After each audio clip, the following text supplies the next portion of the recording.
এখানে 20 লাখ টাকা আছে, ঠিক আছে?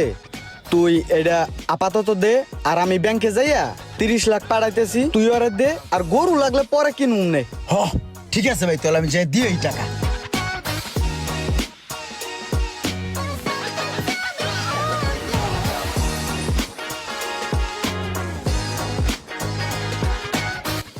ওই বন্ধু, এলো এখানে 20 লাখ আছে, আর বাকি 30 লাখ তোর অ্যাকাউন্টে পাঠাই দিব কিছুক্ষণের মধ্যে। আমি বাইরে কইছি, বুঝছস?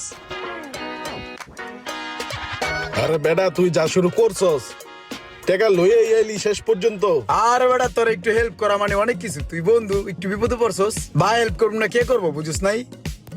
আমার লাগে না ওরকম টাকা পয়সা, তারপরেও তুই যেহেতু লয়ে এ পড়ছস, তুই করিস বিকেলে আবার লয়ে যাইস। হ্যাঁ, বিকেলে তোর দিয়ে দিব না। হ্যাঁ, আরে দিস সমস্যা নাই, দিস তুই যখন পারস। তা চল তুই যাবি কে? আমি তো বিকেলে আইতাছি, টাকা লয়ে আমু না আবার।